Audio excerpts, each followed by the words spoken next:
and welcome to this Rapid Revision podcast. The aim of this podcast channel is to discuss ways of improving practice in oral surgery and creating a better journey for our patients, for their experience through clinical practice and allowing us to become better clinicians. So all the discussions I'm going to talk about on this podcast are my own experiences from a personal perspective, my opinions, and they should really be thought-provoking for you, and then you should supplement them with additional reading and evidence-based practice.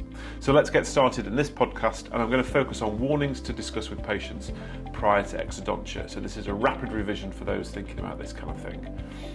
Few things to think about. One of the first things you should talk about to patients is the risk of pain. Now, irrespective of how good you are at clinical practice, the patient is going to experience some pain after surgery. So this usually peaks at around 48 to 72 hours. Depending what kind of procedure you've done though, this may last a little bit longer. So if you imagine, all 4 wisdom teeth have been taken out, the chances are they're going to have pain for potentially up to 7 or even 10 days sometimes. So it's really important you talk about pain because it will occur. Second one is swelling. Now everybody reacts different to swelling, and also swelling can be very dependent upon the procedure that you've carried out. So warn patients about swelling. Again, that should start to tail off after 3 to 4 days. Bleeding is really important to talk about as well, and you will have risk assessed the patient before the procedure as to are they high or low risk of bleeding. Obviously that category of patients who take anticoagulants, antiplatelets, who have concurrent medical issues that might predispose them to bleeding, you will have talked about that in a bit more detail, but everybody will be at risk of bleeding. And again, in your post-op instructions, warn them about bleeding, how to manage it. And I often say to patients, if you imagine a pint of water with a drop of Ribena in it, it all looks like Ribena, and that's very similar for blood-stained saliva.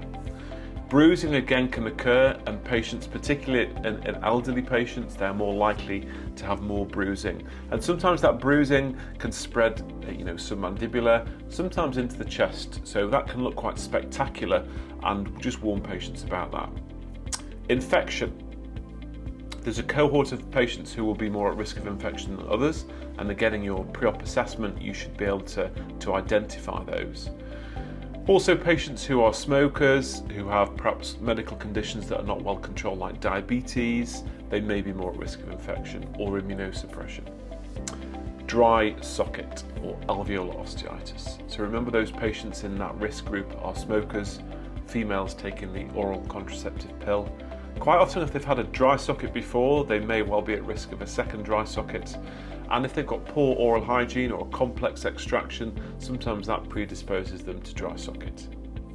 The final routine warning is damage to adjacent teeth. So think about the procedure you're doing. If you are doing an extraction, what's the tooth next door like? Is there a large restoration that may get damaged? Or, for example, mesioangular impacted mandibular third molars, quite often there might be early distal cervical caries in the second molar, and when you move that 8, actually it might fracture, or there might be a cavity that's more visible, or it might be more sensitive to the patient after surgery. So just think about local anatomy or teeth next door to each other. And then those are standard warnings: pain, swelling, bleeding, bruising, infection, dry socket, damage to adjacent teeth.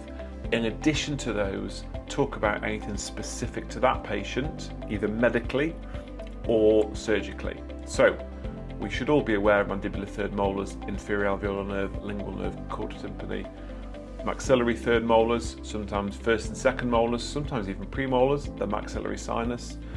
Cysts, they may be close to local anatomy, or there might be additional risks associated with cysts.